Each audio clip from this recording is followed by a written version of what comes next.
Bonsoir à vous, chers téléspectateurs de la chaîne 311 Héritage. J'espère que vous vous portez aussi mieux que possible que Kémy Séba dans son combat pour l'africanité. Alors aujourd'hui, nous allons parler de plusieurs sujets avec Monsieur Mungwa Mamakabi Yves Héritier, qui est un baron dans le monde de l'immobilier, que ce soit en France ou en République démocratique du Congo. Je lui dis, Monsieur Yves, bonsoir. Bonsoir. Comment allez-vous? Je suis au Congo, tout va bien. Vous êtes au Congo, tout va bien, vous respirez un peu l'air frais de votre terre d'origine. J'ai mangé le mpossé tout à l'heure, le pondu, donc je suis calme. Ok. Ouais. Alors, vous êtes détenteur d'un BTS professionnel de profession immobilière. Vous êtes un militant associatif panafricain, PDG et fondateur de Richesse Immobilière. Vous multipliez énormément d'actions communautaires dont vous avez soutenu aussi la population haïtienne lors du séisme. Comment vous expliquez cela? Est-ce, disons, une envie ou est-ce de la propagande ou... Non, en fait, c'est l'envie de servir un peuple. Pas seulement le peuple congolais, mais le peuple noir dans l'ensemble, parce que l'humanité a pris naissance au Congo. Quand je dis Congo, c'est là vraiment la région des Grands Lacs dans son ensemble. Et cette humanité-là, aujourd'hui, elle est éparpillée dans le monde. Soit à travers la déportation de millions de Congolais et d'autres Africains qui ont été déportés pour peupler les États-Unis, Haïti, Cuba, etc. D'ailleurs, on retrouve l'héritage du Congo, par exemple, à Cuba, avec la rumba, avec au Brésil, la capoeira, le ngolo, qu'on appelait en fait au Royaume Congo. On va retrouver, on va dire, la culture congolaise et africaine un peu partout dans le monde. Et donc, c'est un combat que je porte parce que j'ai grandi en Europe et on ne nous enseignait pas l'histoire de l'Afrique. Donc, on parlait de Napoléon, de Gaulle, mais Napoléon de Gaulle n'avait rien à voir avec moi, sauf le fait que je vis sur cet espace géographique qu'est la France. Donc, ma mère m'a toujours parlé de Simon Kimbangu, de Maman Kimpavita, de Patrice Lumumba, et puis après, j'ai découvert Pierre Moulélé, j'ai découvert pas mal de révolutionnaires congolais, et même l'histoire de nos empires, Congo, Cuba, Lunda, le royaume Mangbetu, l'empire Luba, etc., même l'Égypte pharaonique. Vous revendiquez de quel royaume parmi tous ceux-là? Moi, d'abord, ce que je dis, c'est que je ne peux pas me revendiquer seulement d'un royaume, mais je descends de l'Empire Congo. Donc, je descends de l'Empire Congo, et mes ancêtres les plus lointains ont aussi participé à bâtir Kemet, donc l'Égypte pharaonique. Donc, je ne vais pas m'associer à un seul royaume, parce que c'est limiter, on va dire, notre existence dans le temps. Le Congo a voyagé un peu partout, du Congo à l'Afrique du Sud. Aujourd'hui, les Zoulous sont des Congos, les Lemba d'Afrique du Sud sont des Congos. Donc l'espace géographique Congo, c'est aujourd'hui du Congo actuel jusqu'en Afrique du Sud. Exactement. Et puis l'Égypte pharaonique aussi, Canaan, l'Israël, les Congos ont vécu là-bas en fait. Donc on ne peut pas seulement parler d'un seul royaume. Donc c'est pour cela que vous avez quand même aussi essayé de siéger dans la législation congolaise avec votre candidature à la députation. En fait, c'était le parcours d'un combattant. Pourquoi? Parce que j'ai commencé à militer à l'âge de 21 ans, donc en France. Donc à 21 ans, j'ai commencé à enseigner, à étudier l'histoire de l'Afrique et à enseigner l'histoire de l'Afrique à nos jeunes frères, même aux personnes qui étaient plus âgées. On faisait des conférences, des festivals pour mettre en avant la femme noire, donc montrer que la femme noire est une reine et que cette reine-là a donné naissance à l'humanité. Donc on s'est vraiment battu pour mettre en avant notre histoire et notre culture depuis l'âge de 21 ans. Et puis après, je suis arrivé à une époque où à 25 ans, j'étais combattant. Donc j'étais parmi les premiers jeunes qui ont bloqué les concerts en Europe. Donc il y a eu les concerts de pas mal d'artistes, Owerasson, Koffi Olomide, etc. Des personnes après que j'ai côtoyées dans le temps. Mais l'idée, c'était vraiment d'intéresser les Congolais sur ce qui se passe au Kivu, sur le Congo dans l'ensemble, mais surtout sur le désastre humain et le génocide qu'on a au Kivu, où la femme se fait violer, on a des enfants qui perdent leurs parents, etc. Le Congo se fait piller. Et donc c'était vraiment mettre en avant notre histoire et les problèmes du quotidien du Congolais. Et à un moment donné, il fallait passer à une étape plus importante, c'était l'étape de l'action politique. Et l'action politique, c'était montrer à la jeunesse de la diaspora qu'on peut venir ici, travailler au Congo. On doit avoir peur de personne. Moi, de mon côté, même de la mort, j'ai pas peur de la mort. Donc je vis, un jour je partirai, mais je partirai avec un nom qui sera enseigné dans l'histoire de mon pays et l'histoire de l'Afrique. Pourquoi? Parce que je suis sûr et certain qu'en travaillant pour le Congo, on travaille aussi pour l'humanité, parce que le Congo est le pays qui donne ses richesses au monde entier, que ce soit au niveau de l'humain, de la musique, les mathématiques, parce que les mathématiques sont nées au Congo, à Ishango, en fait, au Kivu, il y a plus de 25 000 ans avant Jésus-Christ. Donc, le Congolais a apporté énormément de choses au monde. Et donc, ce combat-là, c'était de mettre en avant le Congolais et participer à son bien-être et montrer à la diaspora qu'on peut réussir au Congo, que ce soit dans l'entrepreneuriat, la politique ou autre. Justement, vous avez parlé de votre implication pour essayer d'éveiller le monde sur la situation du Kivu. Vous avez aussi fait pas mal d'actions contre les violences aux femmes. Est-ce que c'est une question personnelle ou bien c'est aussi encore une fois une question stratégique, politique ou quoi que ce soit? Ma mère est congolaise. Ok. Mes grands-mères sont congolaises. Ok.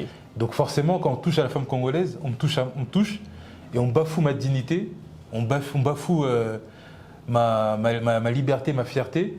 Pourquoi? Parce que quand on touche à la femme congolaise, on touche à mes filles. J'ai 4 filles. Okay. Quand on touche à la femme congolaise, on touche à toutes mes sœurs et on touche aussi à ma mère. Donc quand ma mère elle reste sur les vidéos YouTube parce qu'elle s'intéresse au Congo et parce que ça lui fait mal ce que le Congolais vit, ça me touche aussi parce que je suis Congolais. Effectivement. Alors, est-ce que ça ne s'oppose pas à votre participation au comité de soutien de Marine Le Pen, dont vous avez été exclu par Gilbert Collard, président du comité de soutien le 2 février en 2016? Est-ce que on ne semble pas voir que vous vous opposez totalement à votre philosophie de faire partie du Front National, qui, lui, fait beaucoup de mal à la communauté afro en France, dont avec les propos d'Éric Zemmour et toutes ces personnes qui alimentent des discours soi-disant de haine contre les communautés minoritaires en France? En fait, le problème, c'est qu'il y a un amalgame. Entre parler, là je parle avec toi, mais je n'adhère peut-être pas à toutes tes convictions. Okay. Donc, on est humain, nous devons parler avec tout le monde.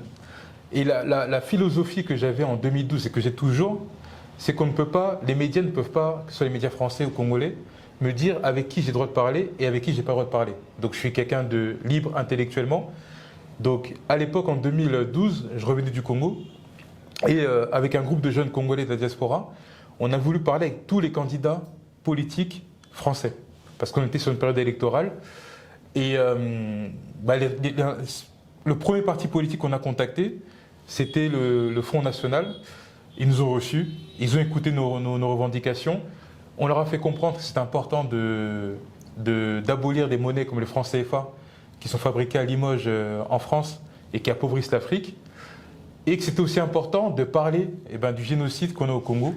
Pourquoi? Parce que ce génocide, c'est la France qui a emmené, qui a demandé à Mobutu de pouvoir faire entrer les Hutus qui fuyaient en fait l'arrivée du FPR rwandais de Paul Kagame. En 1994-94.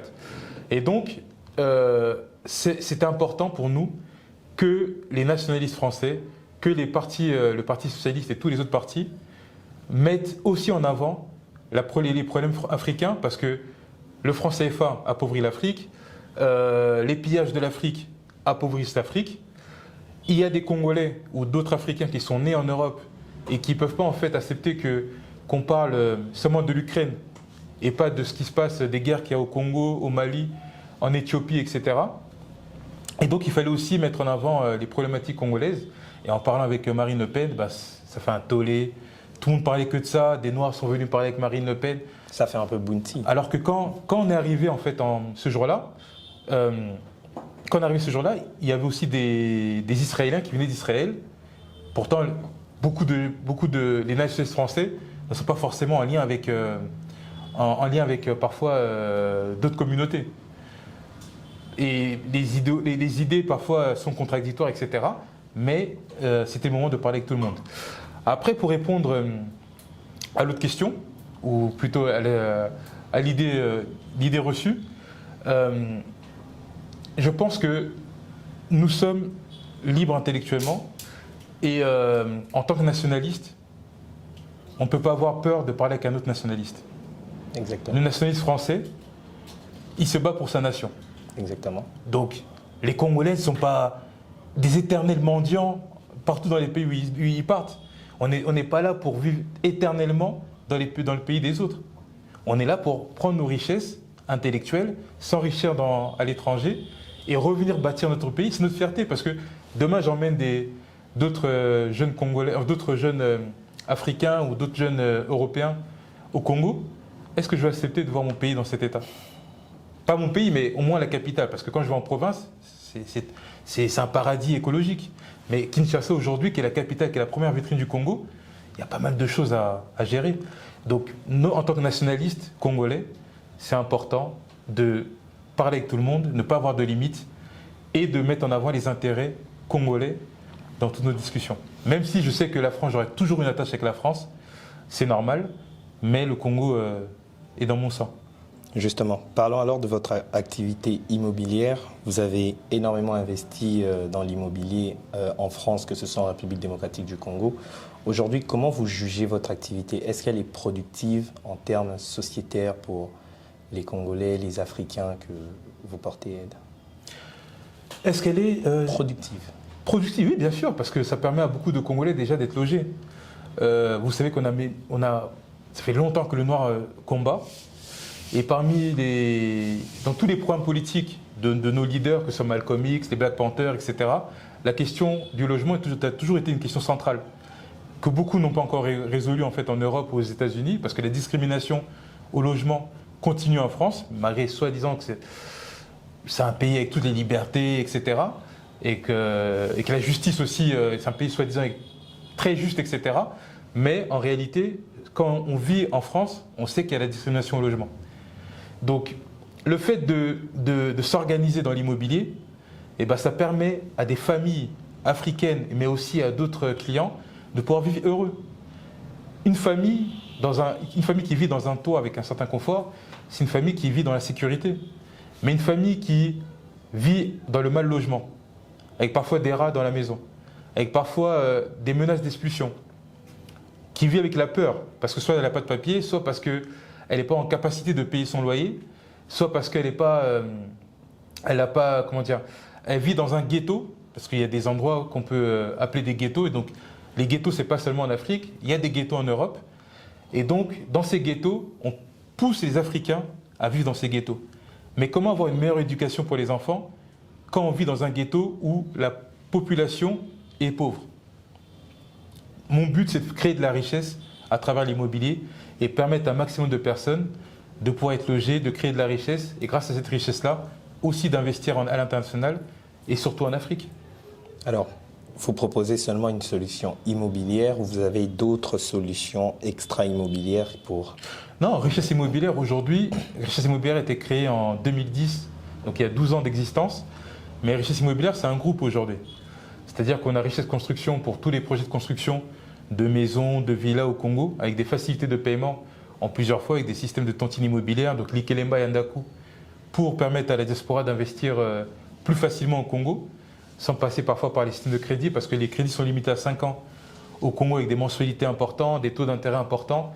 On est à plus de 10% au Congo, alors qu'en Europe, on est à 2% d'intérêt, 2-3% d'intérêt pour un prêt immobilier.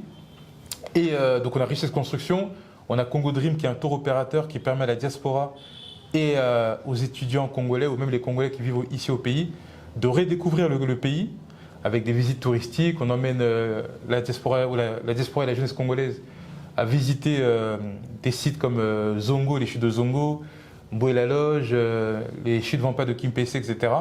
Ça leur permet d'avoir un amour de leur pays et de savoir que lorsqu'ils partiront à l'étranger, personne ne pourra leur dire que le Congo est moche, parce que le Congo, c'est un paradis écologique et touristique. Et donc, Congo Dream est là pour permettre aux Congolais de rêver de son pays. On a aussi des projets agricoles, en plus du tourisme, de l'immobilier, etc. Notamment avec un projet Wakanda Kisantu, qui est un projet d'écoquartier qui permettra, on va dire, à la diaspora congolaise, mais aussi à la population de Kisantu, voire tous ceux qui veulent investir, que ce soit de Kinshasa, de Mbujimaï, de Kolwezi, de Mbandaka ou autres, de pouvoir investir dans un écoquartier où, dans cet écoquartier, on aura la possibilité de vivre le Congo, de vivre un nouveau Congo, de vivre le rêve Congo, à travers des maisons écologiques, des maisons innovantes, des maisons intelligentes qui vont permettre de produire de l'électricité, d'avoir des maisons autonomes au niveau énergétique, que ce soit au niveau de l'électricité, au niveau de l'eau. On va pouvoir avoir des écoles différentes des écoles qu'on a aujourd'hui, parce que dans les écoles actuelles, eh ben, le système, c'est plutôt le système belge, où on enseigne, on va dire, encore l'histoire des héros belges, des héros français, etc. Sans parler justement de l'histoire du pays. Et donc l'idée, c'est vraiment d'avoir des écoles, des commerces, où les Congolais peuvent s'exprimer. Et aussi des entrepreneurs congolais, parce que, on va dire, l'entrepreneuriat, c'est la seule solution pour créer de la richesse. Donc on peut avoir différentes choses, mais tant qu'un pays qui néglige ses entrepreneurs, c'est un pays pauvre. Et un pays qui néglige sa culture et ses langues, c'est aussi un pays pauvre. Mais les entrepreneurs sont là pour créer de la richesse. Ce sont des personnes qui trouvent des solutions au quotidien à différents problèmes. À leurs problèmes, mais aussi aux problèmes de la population. Et donc, en France aujourd'hui, si on remet en place une école de l'entrepreneuriat dès le plus bas âge, dès l'école maternelle ou l'école primaire, alors que ça, c'est ce qu'on faisait depuis longtemps. Au Royaume-Congo, tu étais forgeron, et bien t'enseignais à ton enfant à devenir forgeron. Donc tu lui apprenais un métier, et de ce métier-là, ce jeune devenait un entrepreneur. Exactement. Donc c'est l'initiation congolaise ou africaine, et ben, c'est ce qui est mis aujourd'hui en fait en Europe, alors que nous, on essaie de suivre des modèles européens qui sont voués à l'échec. Et même le SOC, c'est voué à l'échec. Pourquoi les suivre? Donc Wakanda Kisantu, c'est vraiment refaire revivre les talents et les énergies positives du Congo, et se trouver des solutions en termes de logement à la population congolaise aussi. Alors, nous sommes déjà arrivés à la fin de notre entrevue. Alors, ce que j'aimerais vous demander, c'est que qu'est-ce que vous aimeriez dire à cette jeunesse congolaise qui, elle, se cherche, qui trouve tous les clichés pour défendre toutes les inégalités qu'elle est en train de vivre, que ce soit dans son pays ou que dans les pays étrangers? Bon, aujourd'hui, on nous parle de la résilience avec le coronavirus en Europe, etc. Mais le Congolais est résilient depuis longtemps. Le Congolais a vécu l'esclavage, la colonisation, l'esclavage, la traite négrière. On te fait oublier ton nom, on te fait oublier ta culture, on te fait oublier ta langue. On te traumatise, on te fouette, on te met en colonisation juste après. On te néocolonise.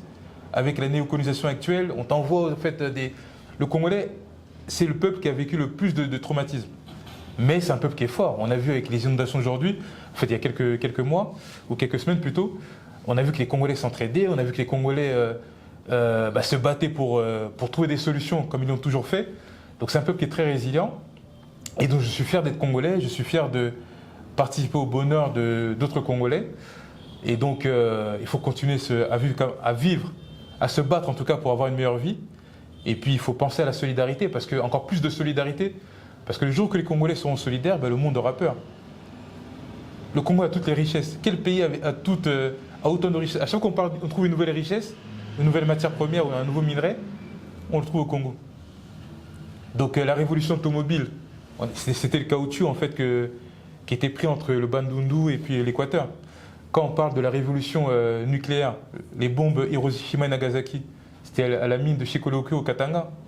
Donc c'est encore l'uranium congolais qui a permis aux États-Unis de gagner aussi, d'imposer, on va dire, leur suprématie militaire au Japon, et des pays comme la Belgique, d'avoir beaucoup plus de force au niveau diplomatique dans le monde, grâce aux richesses du Congo. Quand on parle aujourd'hui de la révolution du numérique, c'est le coltan. Quand on parle de la transition écologique, c'est le cobalt. Et tous ces minerais-là ne peuvent pas seulement enrichir les autres. Les Congolais doivent entreprendre dans tous les domaines. On doit créer une force, d'où la création du Fonds de la diaspora congolaise, pour rassembler nos énergies et travailler ensemble pour bâtir le Congo de demain. Rassembler nos énergies et travailler ensemble pour le Congo de demain. C'est la phrase que nous allons retenir pour M. Yves Mungwama. C'était Jonathan Zambi pour le compte de 311 Héritages. Merci M. Yves pour l'entrevue et nous espérons vous retrouver à très bientôt. Merci à tous.